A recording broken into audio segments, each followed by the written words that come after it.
قرآن پاک میں ایک ایسی آیت ہے جس کے متعلق یہودی کہتے ہیں کہ اگر یہ آیت ہمارے دین میں داخل ہوئی ہوتی یا ہماری کتاب میں اتری ہوتی تو ہم اس کو عید کا دن منا لیتے۔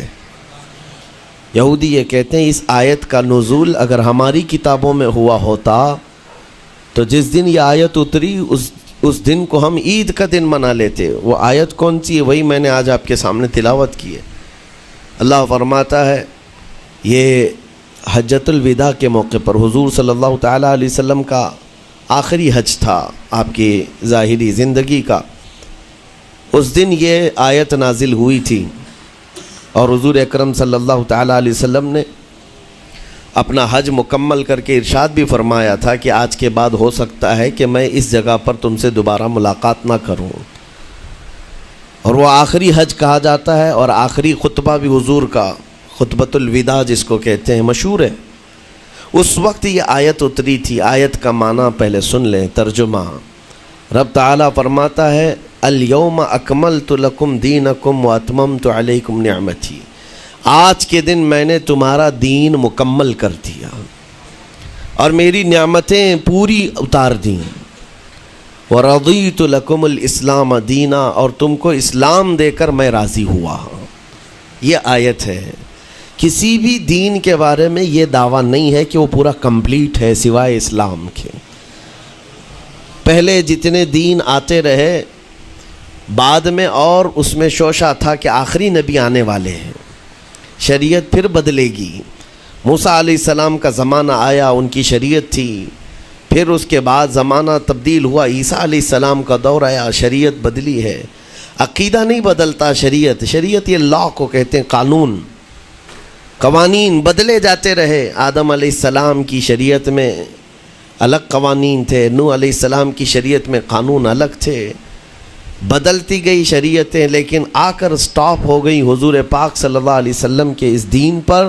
اور پھر رب تعالیٰ نے فرمایا اب دین کمپلیٹ ہو گیا، اب شریعت نہیں بدلی جائے گی قیامت تک، اس میں رد و بدل نہیں ہوگا۔ جو حرام ہے وہ قیامت تک حرام رہے گا، جو حلال ہے وہ قیامت تک حلال رہے گا۔ اب کوئی دنیا میں نہیں آئے گا جو اس شریعت میں کوئی نیا حلال پیدا کرے، نیا حرام پیدا کرے۔ حضور اکرم صلی اللہ تعالیٰ علیہ وسلم کا یہ دین کمپلیٹ ہے، مکمل ہے۔ اب آپ سنیے، قرآن پاک نے جب یہ فرما دیا کہ دین مکمل ہو گیا، یہ وعدہ، یہ دعویٰ کسی اور دین میں نہیں ہے، صرف اور صرف اسلام میں ہے کہ یہاں پیدا ہونے سے لے کر کے وفات تک کے مسئلے اللہ تعالیٰ نے تمہیں بیان کر دیے۔ وَلَا رَطْبٍ وَلَا يَابِسٍ إِلَّا فِي كِتَابٍ مُبِينٍ، کوئی خشکی کی چیز بھی نہیں ہے، کوئی تری کی چیز بھی نہیں ہے جس کو قرآن نے بیان نہ کیا ہو۔ رب تبارک و تعالیٰ نے ساری چیزیں بیان فرما دی، تمہاری شریعت کمپلیٹ ہے۔ آج تمہیں اپنی زندگی گزارنے کے لیے لا، قانون کسی ایرے غیرے کے پاس سے لینے کی ضرورت نہیں۔ اسلام ہر قانون تمہیں دیتا ہے، چاہے بچوں کے بچوں کے معاملات ہوں، چاہے جوانوں کے معاملات ہوں، شوہر بیوی کے حقوق ہوں، ماں باپ کے حقوق ہوں، استاد شاگرد کے معاملات ہوں، پڑوسیوں کے حقوق ہوں، تجارت کے، لین دین کے، نکاح کے، خلا کے، عدت کے، طلاق کے، سارے مسائل پورا کا پورا تفصیل کے ساتھ اسلام تمہیں دیتا ہے۔ اس طرح کا کوئی لا پوری دنیا میں نہیں ہے جس طرح اسلام کے پاس ہے۔ ظاہر سی بات ہے، جب اسلام کے پاس اتنا بڑا مکمل نظام ہوگا تب تو پھر یہ ٹارگٹ نمبر 1 پوری دنیا میں ہوگا ہی ہوگا۔ یوں ہی اسلام سے لوگ نہیں چڑھتے، یوں ہی اسلام سے نہیں نفرت کرتے۔ ظاہر سی بات ہے کہ حسینوں سے ہی حسد ہوتا ہے، کوڑھی سے کون حسد کرے گا؟ جس کو کوڑ کی بیماری ہو اس سے کوئی حسد نہیں کرتا۔ ایک حسین دوسرے حسین سے بھی نفرت کرتا ہے، حسد کرتا ہے، یا کم صورت والا اچھی صورت والے سے حسد فطری طور پر کرتا ہے۔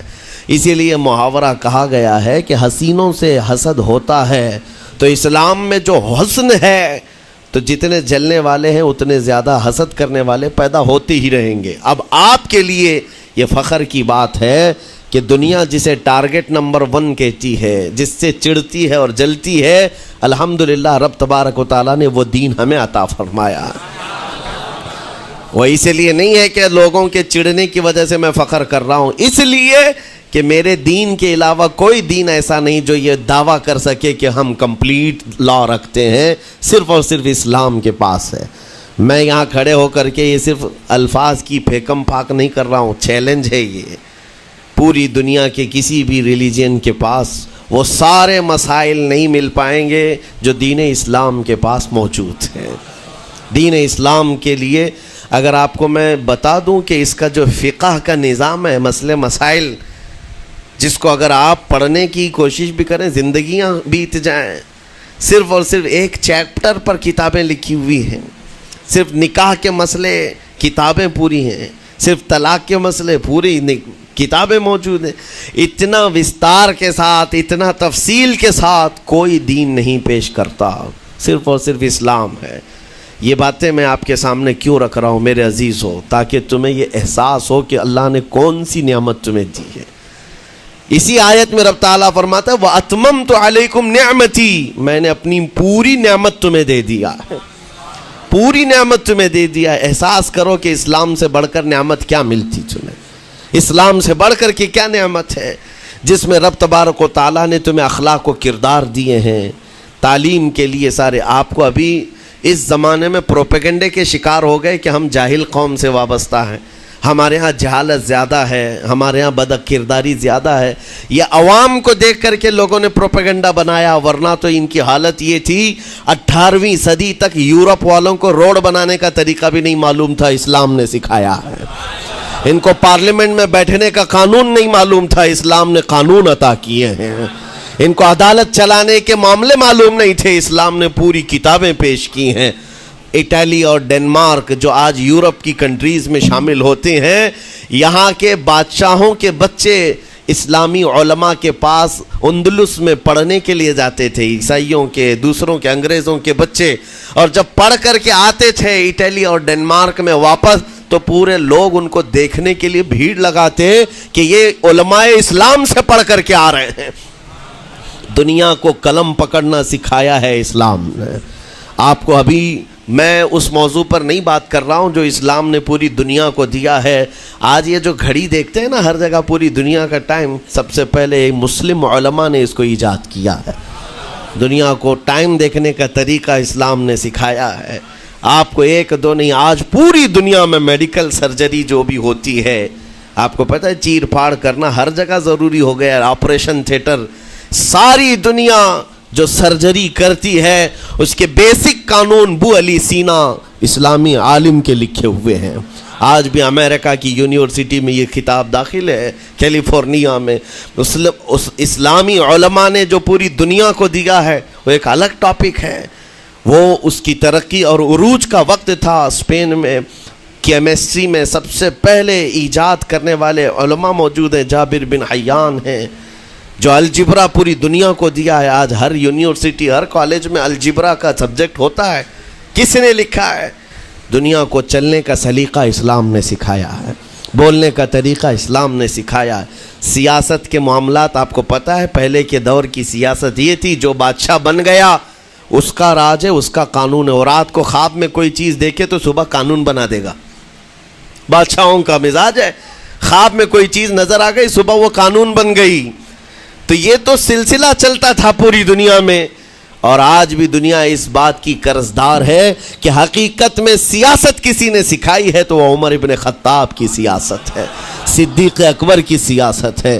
خلفائے راشدین نے جو حکومت و سیادت کر کے دنیا کو دکھایا ہے اس کی مثال کوئی پیش نہیں کر سکتا۔ اسی لیے ہمارے اس دیش کے جانتے ہیں جن کو موہن داس کرم چند گاندھی کہا جاتا ہے، گاندھی جی کو آج سارے لوگ یاد کرتے ہیں۔ گاندھی نے یہ کہا ہے اپنے دور کے حکومت چلانے والوں کو مثال اگر کوئی دے سکتا ہوں تو ابو بکر اور عمر کی دے سکتا ہوں، کیونکہ یہ کالپنائیں نہیں ہیں، یہ خیالی نہیں ہیں، یہ فیلڈ میں اترے ہوئے لوگ ہیں۔ وہ صدیق اکبر اسلام نے دیا ہے جس نے پوری دنیا کو فاقہ کشی میں خود رہ کر کے لوگوں کی بھوک مٹانے کا سلیقہ عطا کیا ہے۔ اس عمر ابن خطاب کو اسلام نے دنیا میں پیش کیا ہے جس عمر فاروق کا حال یہ ہے پورا مدینہ رات کو سوتا ہے اور یہ خلیفہ وقت گلیوں میں گشت کر رہا ہوتا ہے کہ کوئی بھوکا نہ سو رہا ہو۔ آپ کو پتہ ہے وہ عمر ابن خطاب رات کے وقت گزرتے ہوئے ایک گھر کے قریب سے جا رہے ہیں تو دیکھا ایک مرد باہر بیٹھا ہوا ہے, اندر سے رونے کی آواز آ رہی ہے. اس کے مرد سے پوچھا آپ نے, وہ نہیں پہچانتا تھا, آپ کبھی حجاب ڈالتے کبھی پردہ ڈالتے اور رات کو گلیوں میں مدینے کے گشت کر رہے ہوتے. اس مرد سے پوچھا کیا معاملہ ہے؟ کہا کہ میری بیوی کے بچے کی ولادت کا وقت قریب آ گیا ہے, درد ذہ میں مبتلا ہے اور گھر میں کوئی نہیں ہے, تکلیف ہے.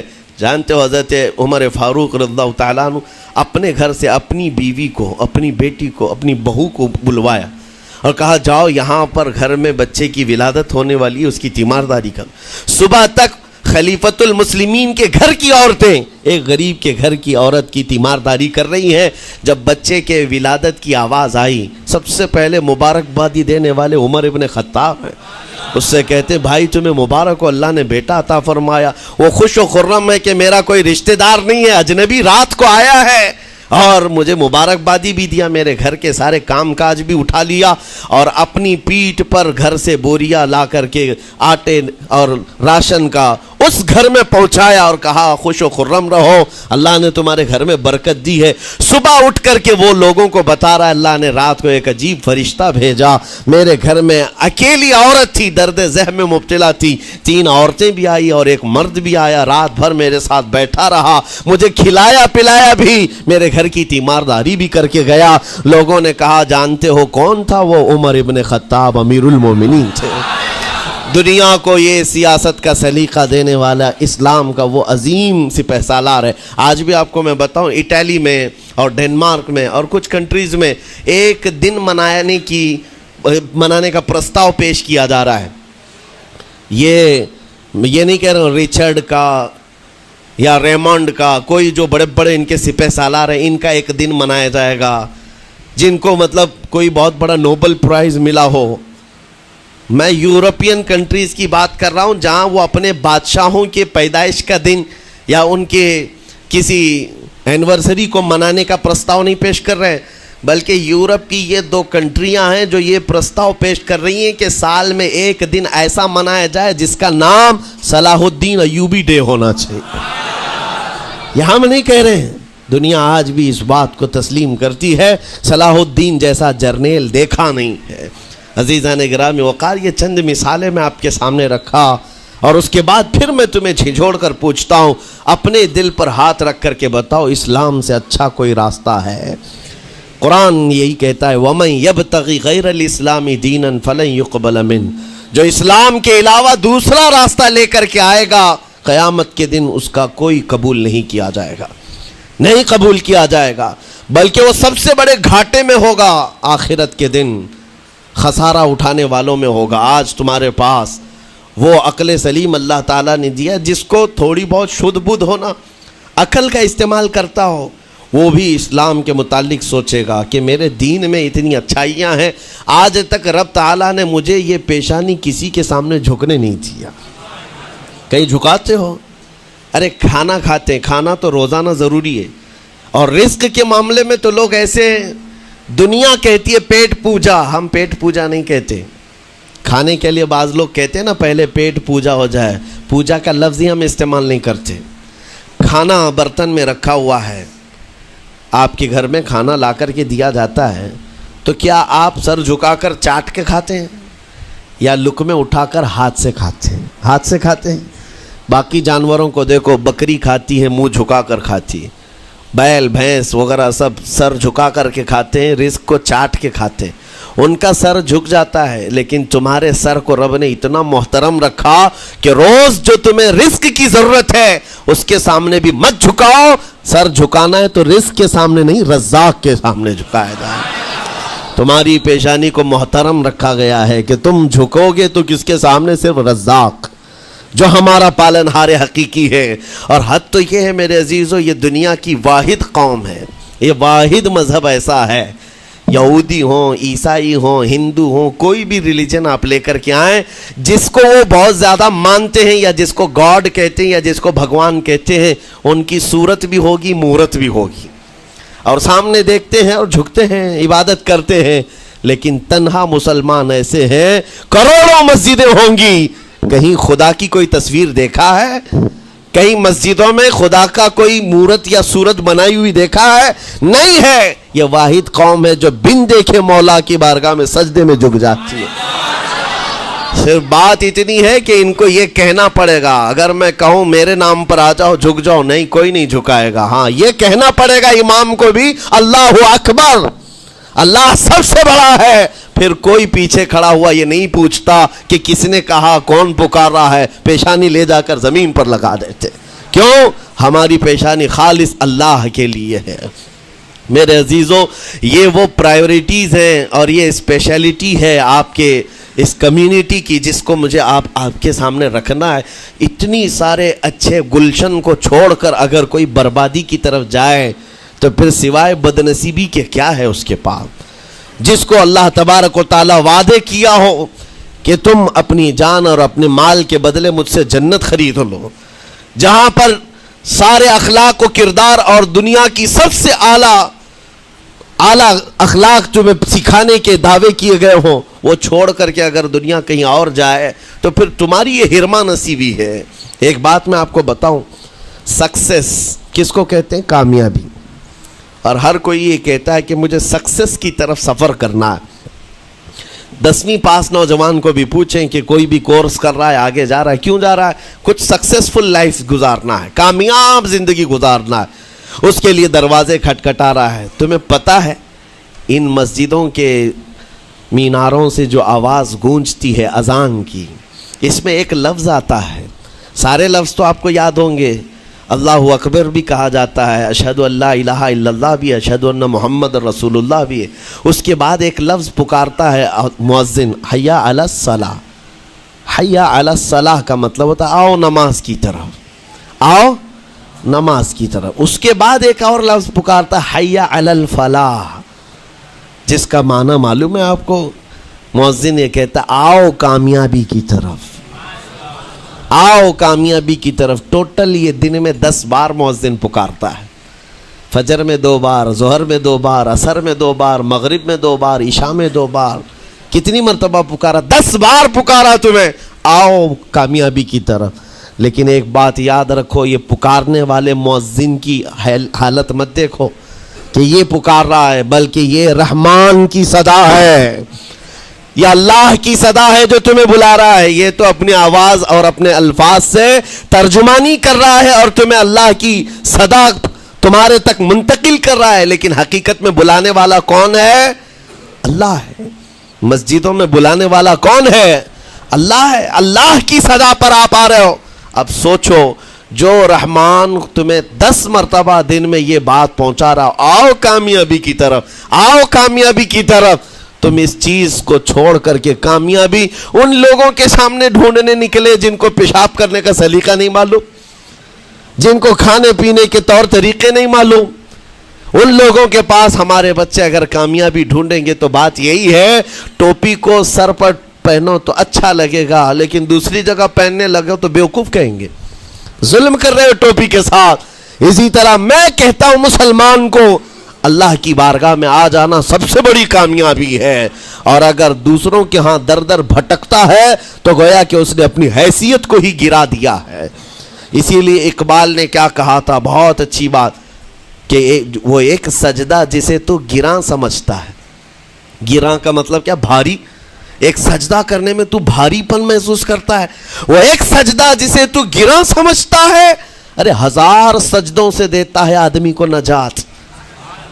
در در جھکنے سے تو تمہیں بچا لیتا ہے. اس کے سامنے بھی جھکا، نیتا کے سامنے بھی جھکا، سیٹ کے سامنے بھی جھکا، پولیس کے سامنے بھی جھکا، جج کے سامنے بھی جھکا، سب کے سامنے جھک رہا ہے. ایک سجدہ یہاں کر لے، مولا ہر سجدے سے تجھے آزاد کرتے. یہاں جھکنے والا پھر کہیں اور نہیں جھکتا. ہاں اسی لیے شاعر نے کہا ہے، مرد حق باطل کے آگے مات کھا سکتا نہیں، سر کٹا سکتا ہے لیکن سر جھکا سکتا نہیں. یہ ہماری تاریخ ہے جو آپ کے سامنے ہے. آپ کو پراؤڈ فیل ہونا چاہیے کہ رب تعالیٰ نے مجھے کون سی بڑی نعمت عطا کی. اتنی عظیم نعمت ہے. ایک واقعے کے ساتھ میں اپنی گفتگو کو آپ کے اندر ڈالنے کی کوشش کرتا ہوں. حضور پاک صلی اللہ تعالیٰ علیہ وسلم کے دین کی حلاوت اور چاشنی کس کو ملے گی؟ پتہ ہے 3 چیزیں.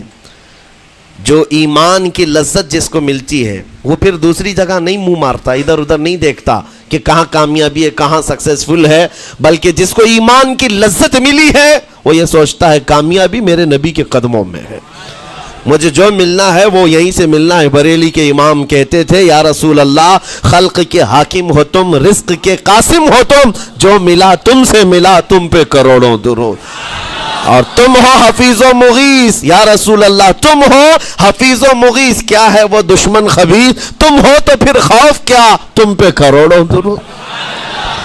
یہ ایمان کی لذت جسے مل جاتی ہے وہ کامیابی حضور کے قدموں میں ہی دیکھتا ہے، پھر اسے ادھر ادھر کی چیزیں نہیں پریشان کرتی۔ یمن کا ایک قبیلہ تھا بنو کلب، اس قبیلے کے ایک شخص تھے حارثہ نام، ان کی بیوی سعدہ۔ ایک چھوٹا سا واقعہ بتا رہا ہوں۔ حارثہ اور سعدہ چھوٹا سا خاندان تھا، 3 بچے تھے۔ حارثہ کے بیٹوں میں ایک بیٹے کا نام ہے زید، نام یاد رکھیں، بہت امپورٹنٹ نام میں ذکر کر رہا ہوں، ایک ہی نام ایسا ہے جو قرآن میں آیا ہوا ہے، وہ زید۔ یہ حارثہ کے بیٹے زید ہے، بیوی سعدہ ہے۔ یہ حارثہ اور سعدہ 3 بچوں کے ماں باپ تھے، ہنسی خوشی زندگی گزار رہے تھے۔ سعدہ ایک دن اپنے بچوں کو لے کر اپنے مائکے جا رہی تھی، راستے میں ڈاکوؤں کا حملہ ہو گیا، مال سب چھین لیا قافلے کا، اور اتفاق ایسا کہ یہ 8 سال کے جو زید تھے ان کو بھی ڈاکوؤں نے چھین لیا۔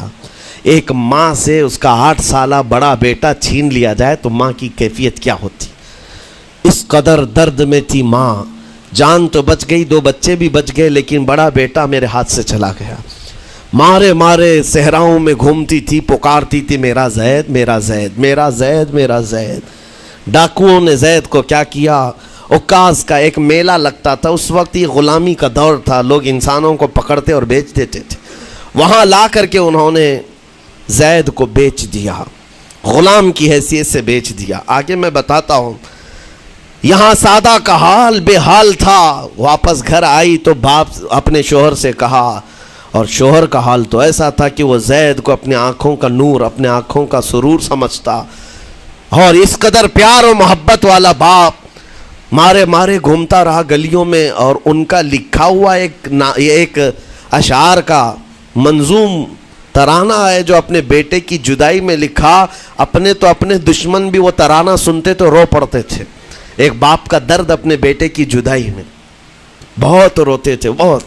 ماں بھی دن رات روتی، باپ بھی پہاڑوں پر چڑھ جاتے اور وہاں سے صدا لگاتے، اے آسمان اگر تو نے زید کو دیکھا ہے تو میرے حوالے کر دے، زمین کے چپے کہیں اگر زید میرا زندہ ہے تو مجھے وہاں تک لے چل۔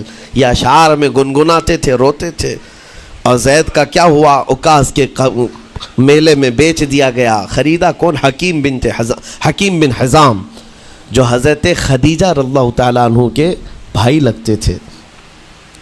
یہ لے کر کے آئے اور حضرت خدیجہ رضی اللہ تعالیٰ عنہ اس وقت مکہ میں اور حضور پاک صلی اللہ علیہ وسلم کے نکاح میں، تو حضرت خدیجہ کے پاس یہ زید آ گیا، بھائی نے گفٹ کے طور پر دے دیا۔ حضرت خدیجہ کے گھر میں یہ زید جب آئے، اس وقت ان کی عمر یعنی 10-12 سال کے آس پاس رہی ہوگی، اور یہ ایسا لڑکا جو چھوٹی سی عمر کا، ادب اتنا تھا کہ ہر ایک کا ادب کرتا، بڑے اچھے خاندان سے تعلق رکھنے والا۔ ہوا کیا، ایک دن آفتاب رسالت، ماہتاب رسالت رسول پاک صلی اللہ علیہ وسلم کی نظر پڑی، دیکھا اخلاق و کردار میں کامل بچہ ہے، اور ایک ہی نظر میں بھاگ گیا۔ پوچھا حضرت خدیجہ سے، کہا کہ یہ غلام ہے، عکاظ کے میلے میں بیچا گیا ہے۔ حضور نے فرمایا یہ میرے حوالے کر دو، میرے حوالے کر دو۔ حضور نے جس کو پسند کر لیا ہو، حضور نے جس پر نگاہ رکھی ہو۔ اب وہ زید خوشی خوشی حضور کے پاس آئے، نبی پاک صلی اللہ تعالیٰ علیہ وسلم ان کے اخلاق سے بڑے خوش تھے، اور اس کے بعد محبت بھی ایسی دی، ایسی شفقت دی کہ زید کو نہ باپ کی خبر تھی نہ ماں کی خبر تھی، جو کچھ تھا وہ رسول اللہ کے پاس تھا۔ حضور پاک صلی اللہ تعالیٰ علیہ وسلم کی تربیت میں دن گزرتے گئے، بڑے ہو گئے، یہاں تک کہ 16 سال کی عمر تھی، ایک دن حج کے موسم میں یمن کا بنو کلب خاندان آیا ہوا تھا، اور وہاں حج کے دوران وہ لوگ زید کے باپ حارثہ کے لکھے ہوئے اشعار پڑھ رہے تھے اور لوگوں کو رلا رہے تھے۔ ایک ہمارے قبیلے میں باپ ہے جو بچھڑے ہوئے بچے کی یاد میں روز روتا ہے، اس کے اشعار تو سنو۔ لوگ سن کر کے رو رہے تھے، یمن کا کوئی ایسا باپ ہے جو یوسف گمگشتہ کی خبر میں رویا کرتا ہے۔ یہ لوگوں کی بھیڑ لگی تھی، اسی کے سامنے سے زید کا گزر بھی ہو رہا تھا۔ بنو کلب کے لوگوں نے زید کو دیکھا، پہچان لیا، یہی تو وہ بچہ ہے جس کی یاد میں اس کا باپ روتا ہے، اور اس کو بلایا اور کہا تیرا نام؟ کہا زید۔ باپ کا نام حارثہ، کہا یہی تو ہے جس کے غم میں پورے اشعار پڑھے جا رہے یمن میں۔ زید سے کہا تجھے پتہ ہے تیرے باپ کا رو رو کر کے کیا حال ہو گیا؟ تیری ماں صحراؤں میں آواز دیتی ہے، پہاڑوں پر چڑھ جاتی ہے۔ ایک بچے کے لیے اس کے ماں باپ کی جدائی بتا دینا کتنی بڑی بات تھی۔ میرے عزیزوں، سالوں کی یہ گم گشتہ خبر پھر سے واپس مل گئی ہے۔ زید نے کیا کہا کہ اب میرے ماں باپ سے جا کر کہہ دیں کہ رونا دھونا بند کریں، اونٹوں کی طرح ادھر ادھر بھٹکنا بند کریں، انہیں میرا سلام پہنچائیں اور کہیں انہوں نے جہاں مجھے دیکھنا تھا اس سے بہتر جگہ میں ہوں، اس سے بہتر جگہ میں ہوں۔ یہ بنو کلب خاندان گیا یمن، جا کر کے باپ سے کہا، حارثہ سے اور سعدہ سے، خبر تمہارے لیے اچھی لائے، تمہارا گم ہوا بیٹا جو پچھلے 10-12 سالوں سے تمہیں نہیں مل رہا تھا، وہ حرم کعبہ کے پاس ہمیں نظر آیا ہے، غلام بنا کر لوگوں نے بیچا ہے اسے، لیکن وہ ایک ایسے حسین و جمیل کی غلامی میں ہے، ایک ایسے حسن والے کی غلامی میں ہے کہ زید وہاں سے ہٹنا نہیں چاہتا۔ باپ نے کہا میرے کلیجے سے پوچھو مجھ پر گزرتی کیا ہے، اس کی ماں سے پوچھو، ایک نظر دیکھ لے گا وہ واپس ہماری جھولی میں آ جائے گا۔ دوڑتے دوڑتے یمن سے گھنٹوں یعنی جو مہینوں کا سفر تھا دنوں میں طے کر کے پہنچے، مکہ آئے۔ جیسے ہی آئے تو رسول پاک صلی اللہ علیہ وسلم کو ڈھونڈا، حضور پاک مل گئے تو دھاڑے مار مار کر باپ رونے لگا اور کہا کہ اے محمد صلی اللہ علیہ وسلم، ہم نے آپ کے متعلق سنا ہے یتیموں کے والی ہیں، آپ کا دل بہت بڑا ہے، مجھ باپ کے اوپر رحم کیجئے، برسوں سے اپنے بچے کے لیے ترس رہا ہے، میں اور میری بیوی تڑپتے ہیں، صحراؤں میں آواز دیتے ہیں۔ حضور نے پوچھا ہوا کیا ہے تمہارے ساتھ؟ کہا ہمارا بیٹا گم ہو گیا تھا، برسوں ہو گئے تھے، لیکن سنا ہے وہ یہاں رہتا ہے۔ حضور نے پوچھا کیا نام ہے اس کا؟ کہا زید اس کا نام ہے، میرا نام حارثہ ہے۔ حضور پاک صلی اللہ علیہ وسلم کے محبوب زید کے بارے میں پوچھ لیا، حضور جس سے خود محبت کرتے ہو، حضور جس سے محبت کرتے ہو، باپ نے پوچھ لیا۔ حضور نے فرمایا کہ ٹھیک ہے، میں ایک باپ کے کلیجے سے اس کے بیٹے کو الگ نہیں کر سکتا، ماں سے اس کے بیٹے کو جدا نہیں کر سکتا، لیکن بات اتنی ہے کہ زید کو بلایا جائے، فیصلہ اس کے ہاتھ میں ہے، فیصلہ اس کے ہاتھ میں ہے۔ میں زید کو بلاتا ہوں۔ غلام تھے اس وقت، حضرت زید کو بلایا گیا اور اس وقت بھری جوانی والا زید ہے، جیسی ہی آئے پہلی نظر باپ کو دیکھا، ماں کو دیکھا، ماں باپ تو چیخ پڑے ہمارا زید مل گیا، ہمارا زید مل گیا۔ لیکن کمال کی بات میں دیکھتا ہوں ایسی دیوانگی پوری دنیا میں نہیں ہے۔ زید نے دیکھا اپنے ماں اور باپ کو، لیکن اسی وقت اپنی آنکھیں جھکا لی اور حضور کی طرف کر لیا، کہا نہ، ادھر پہلے حضور پاک صلی اللہ علیہ وسلم کی طرف۔ حضور نے دیکھا کہ زید ماں باپ کی طرف دیکھ نہیں رہے ہو، جو رو رو کر کے برا حال کر چکے ہو۔ حضور نے زید سے کہا پہچانتے ہو؟ کہا ہاں حضور، یہ میرے باپ ہیں اور یہ میری ماں ہے، یہ میرے چچا ہیں۔ حضور نے فرمایا پھر ملتے کیوں نہیں ہو؟ کہا سرکار اگر اجازت ہو تو ملوں گا، برسوں کا بچھڑا ہوا جوان ہے، آپ اجازت دو تو میں ملوں گا۔ نبی پاک صلی اللہ علیہ وسلم نے فرمایا جاؤ تمہیں اجازت ہے۔ جیسی گئے اس منظر کو جو بیان کیا گیا ہے میرے عزیزوں، ہم پڑھتے ہیں تو آنکھیں بھیگ جاتی ہیں۔ ماں لپٹ کر کے اپنے بچے کو ہر جگہ چوم رہی ہو، باپ سینے سے لگا کر کے دھاڑے مار کر رو رہا ہو، پہلے تو غش کھا کر گر گیا تھا، پھر افاقہ ہوا، یہ دردناک منظر تھا۔ اس کے بعد زید بن حارثہ کو کیوں نہ تکلیف ہو، غم کیوں نہ ہو، ماں باپ بچھڑے ہوئے اتنے سالوں کے بعد دیکھنے کو ملے، دل پر کیا بیت رہی ہوگی۔ میری ماں وہی جو مجھے خشکیوں میں پالا کرتی، تریوں میں پالا کرتی، میرا باپ وہی جو خون پسینے کی کمائی سے مجھے کھلایا تھا، آج آ گیا ہے۔ حضور پاک صلی اللہ علیہ وسلم نے کہا زید یہ جو جذباتی منظر ہے اس کو ختم کر کے اب اعلان کر دو کہ تمہاری ماں آئی ہے تمہیں یمن سے لینے کے لیے، تمہارا باپ آیا ہے، تمہارا چچا آیا ہے تمہیں یمن سے لینے کے لیے، میں نے فیصلہ تمہارے حوالے کر دیا ہے، میں اپنے غلامی سے تم کو آزاد کر دیتا ہوں، تم بغیر کوئی فدیہ لیے ہوئے، بغیر کوئی پیسہ لیے ہوئے، اس وقت اپنے غلام کو کوئی چھوڑتا نہیں تھا، لیکن تمہاری ماں کا درد دیکھا نہیں جا رہا، میں آزاد کر دوں گا بغیر کسی فدیہ کے، تو اپنی ماں اور اپنے باپ کے پاس جا سکتا ہے۔ اتنا حضور کا فرمان، آزاد کر دینا مکہ میں آسان نہیں تھا۔ بیٹے کو آزاد کیا حضور پاک صلی اللہ علیہ وسلم نے، تب جانتے ہو وہ کمال کا بیٹا ہے زید بن حارثہ، اسی وقت اپنی ماں کو دیکھتے ہیں، باپ کو دیکھتے ہیں، چچا کو دیکھتے ہیں، اور اس کے بعد مکہ والے یہ منظر دیکھنے کے لیے جمع تھے، مخاطب ہو کر کے کہتے ہیں اے سارے مکہ والوں گواہ ہو جاؤ، میں اپنی زندگی حضور محمد مصطفیٰ کے لیے وقف کر دیا ہے، میں نے محمد عربی صلی اللہ علیہ وسلم کے لیے زندگی وقف کر دی ہے، نہ مجھے یمن جانا ہے، نہ مجھے بنو کلب جانا ہے۔ ماں اور باپ دیکھتے رہ گئے۔ باپ نے پوچھا زید آزاد کیا گیا ہے اور آزادی کی زندگی کو چھوڑ کر تو غلامی کی زندگی کو قبول کر رہا ہے؟ زید بن حارثہ نے اس وقت تاریخی جملہ کہا تھا، کہا بابا آپ نے جتنی شفقت کی ہوگی یا 1000 ماں باپ مل کر اپنے بیٹوں پر جتنی شفقت نہیں کیے ہوں گے اس سے زیادہ شفقت محمد الرسول اللہ نے کیا ہے۔ میں 1000 آزادیوں پر اس ایک غلامی کو، میں 1000 آزادیوں کو قربان کرتا ہوں اس ایک غلامی پر، میرے لیے زندگی بھر یہ غلامی کافی ہے۔ اتنا کہا تھا میرے آقا صلی اللہ علیہ وسلم نے اپنے باہوں کو پھیلا دیا، سینے سے لگایا اور زید بن حارثہ کو لے کر خانہ کعبہ کے پاس آئے۔ میرے عزیزو ان کا حال بھی ایسا ہے کہ اگر کوئی ٹوٹ کر چاہتا ہے تو یہ نہیں ہے کہ تو چاہ رہا ہے، بلکہ ان کا حال یہ ہے اتنا دیا سرکار نے مجھ کو جتنی میری اوقات نہیں، یہ تو ان کا کرم ہے ورنہ مجھ میں تو ایسی بات نہیں۔ آتا ہے فقیروں پہ انہیں پیار کچھ ایسا، خود بھیک دے اور خود کہے منگتے کا بھلا ہو۔ حضور اکرم صلی اللہ علیہ وسلم زید بن حارثہ کو پکڑتے ہیں، خانہ کعبہ کے پاس لے آتے ہیں، ہجوم جمع تھا، مکہ والے سب کھڑے تھے، تب نبی پاک صلی اللہ علیہ وسلم اعلان کر کے کہتے ہیں اے مکہ والوں سن لو، آج سے زید کو میں نے آزاد کیا ہے، اور صرف آزاد نہیں، آج سے یہ میرا وارث ہے اور میں اس کا وارث ہوں،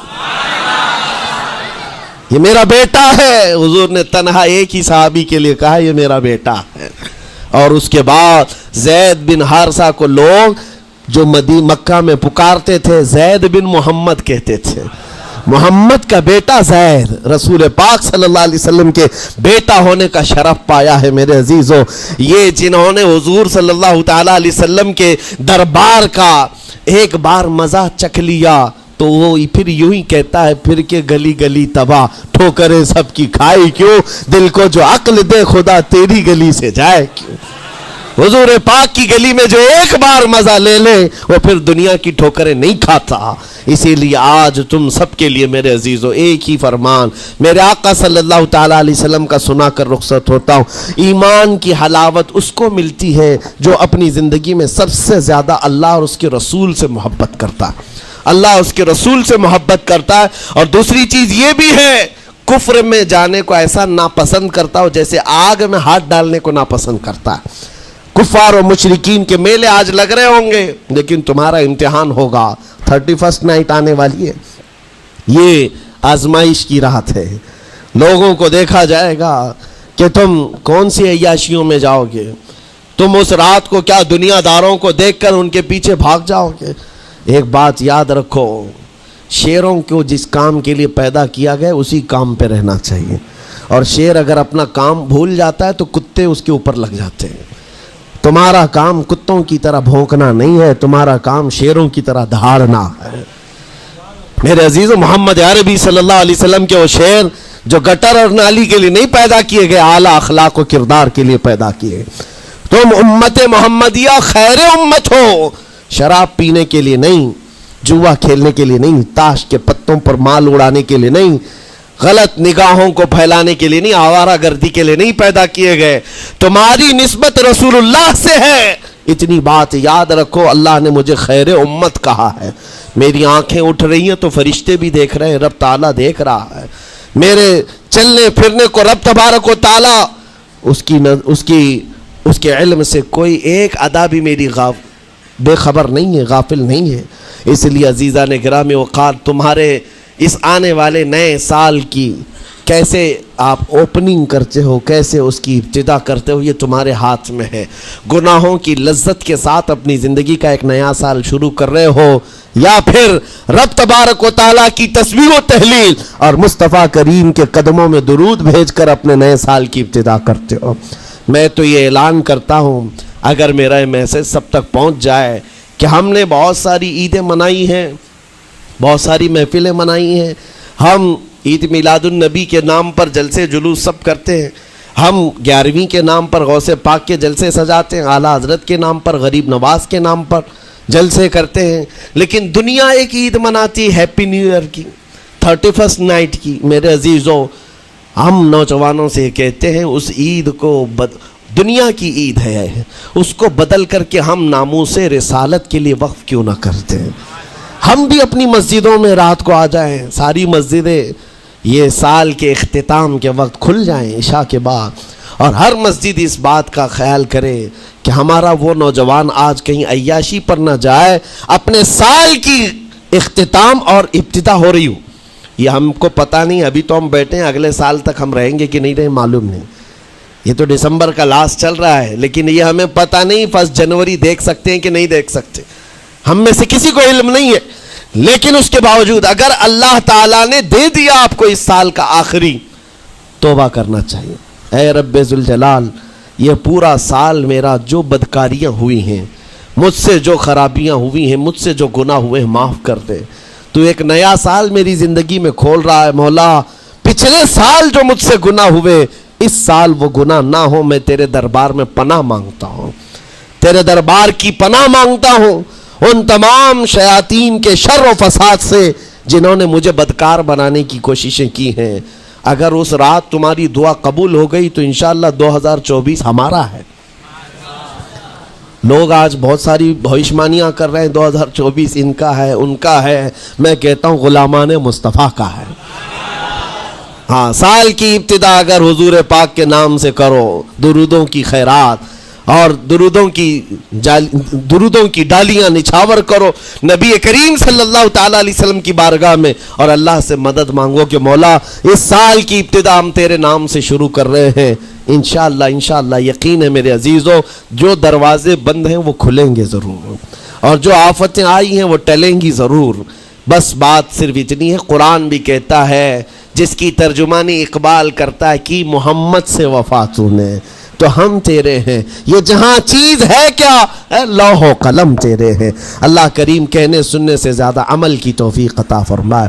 نوجوانوں سے گزارش ہے، آج آپ یہاں پر تو پتہ نہیں ہے کمیٹی والے اس بات کی اجازت دیتے ہیں کہ نہیں دیتے، لیکن 31st نائٹ جو آئے گی، میری گزارش ہے کہ آپ مسجد کو کھلی رکھیں، اس رات یہاں ذکر کی محفل سجائی جائے۔ کریں گے انشاءاللہ؟ جو جہاں ہے وہ اپنی مسجدوں میں اس بات کا عہد کرے کہ آج ہم ذکر کریں گے، توبہ اور استغفار کریں، اور حضور پر درود پاک کی محفل سجائیں گے۔ اللہ تبارک و تعالیٰ آپ کے اس عزم کو قبول فرمائے۔ مولا کریم ہمیں رسول پاک صلی اللہ علیہ وسلم کے قدموں میں کامیابی ڈھونڈنے کی توفیق دے۔